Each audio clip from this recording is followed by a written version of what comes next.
ITWY exercises. I'm going to do them over a ball. You can do them over a harder surface or your bed, whatever works for you. I love the ball because it gets a little core stability and gives you a nice range of motion. So the biggest thing that I'll talk about in this video is retracting your humeral head. What that is not necessarily sitting up straight, okay? That's extending from your thoracic spine. It's also not necessarily pinching your shoulder blade back. That comes more from your rhomboids and your middle traps. It's physically making sure that your shoulder bone, okay, your humerus right there, is shifted back in the socket. So it's a little bit of a smaller motion, but I just wanted to go through that before I start doing these ranges of motion, talking about making sure that you're staying back here. So first is going to be the eye from a position on your stomach. You can either get your back into it or you can just relax down, whatever's more comfortable. Getting your back into it, you can have your feet up against the wall if you want, and that's going to give you the opportunity to arch just a little bit more. So your hands are simply down by your side and you're lifting your wrists up towards the ceiling. So note that same area that I was just talking about. I could either do this like this, or I can do it like that. So that second option is proper. First option is letting everything come forward here, and it's not great for your shoulder. So I'll give you another view here. Your goal with these is to do pretty high repetitions. You can hold a small dumbbell if you want. You can lift and hold if you want. The goal is to just feel like some muscles in the back of your arms and shoulder blades are firing. Okay, one thing I want to mention is the position of your neck. As you're lying on your stomach, it's going to be really easy to be here. My eyes are gazing out in front of me right now. You want to get a little bit of a chin tuck. So you're trying to lengthen the distance from your hairline to your collarbone, lifting your chin up into your Adam's apple, and you're trying to keep the back of your neck long as you're doing these exercises. Okay, second one, T. Arms are out away from your side about 90 degrees. You can play around with this one as far as the position of your hands. So if you go thumbs up, you might feel a little bit differently than thumbs forward, palms down. Again, tuning into the position of your humeral head here. Don't let this come forward. I don't care how high your hand goes up towards the ceiling. I just care that everything in that humeral head and in your shoulder blades is staying in an optimal position. Tune into that neck. Again, a little bit of a chin tuck. My eyes are here, so if you look down, that's going to help you get that position. Okay, so this is T. Next is Y. If you were to do YMCA, you're at kind of that 45 degrees. You're not completely up overhead, but you're above where you just were in the T. With the Y, it's very important to have your thumbs up, and that's going to decrease any impingement or pinching at your shoulder joint. As you raise your hand, you want to think about your shoulder blade coming down and towards your opposite hip. So it's really easy to be kind of shrugged up, shoulders up towards your ears with this.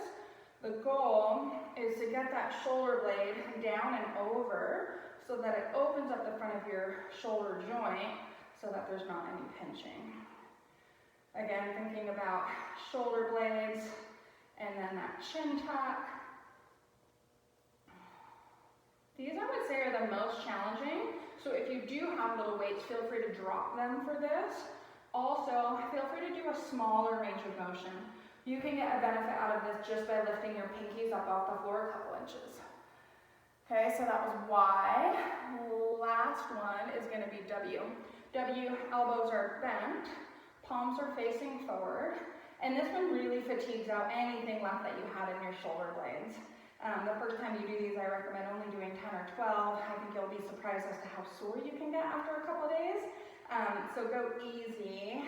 But with the W, your elbows pretty much stay bent at 90 degrees, maybe a little bit less. And you're really not worrying so much about what your hands are doing, but you're just pinching your shoulder blades down and towards each other.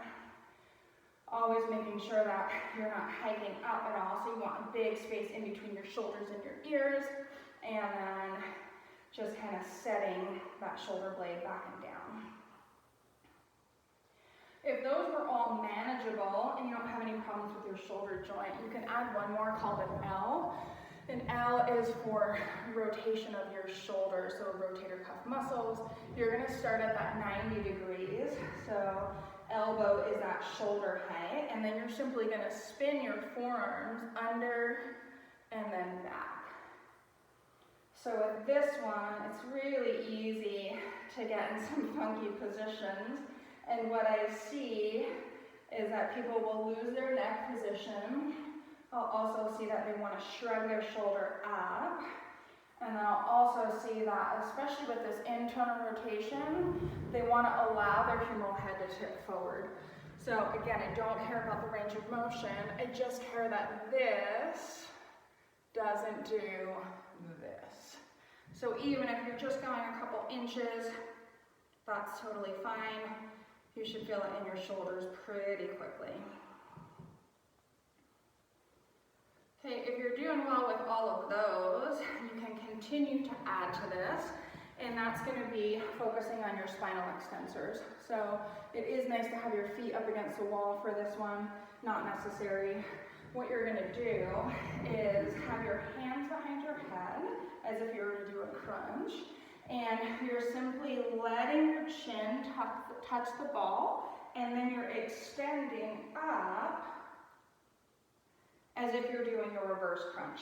So keeping your chin in line, not here. Staying nice and long, making muscles here do the work. Now if your feet are against a wall, you're gonna find it's really easy to just crank into your low back. That's not necessarily the goal with this exercise. The goal is to move pretty much from your thoracic spine, which is just below your neck and just above your low back, where all of your ribs come off of.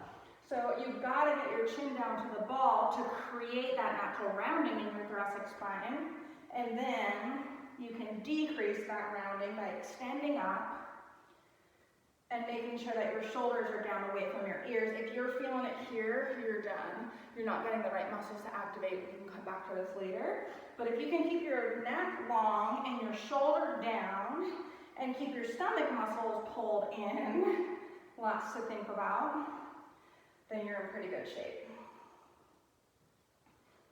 Okay, if all those are going well, and again, you don't need to do a ton of reps, you can add a little rotation to that last exercise. So you can have one hand on the ground if you'd like, or you can have both hands in that same position. But the side that you are rotating to, you're simply opening that shoulder blade back and down. Front of the shoulder gets open. And then you're just kind of looking over your shoulder. So this hand on the ground is giving me a little leverage in order to get some mobility. I could also just simply lift and twist. With this one,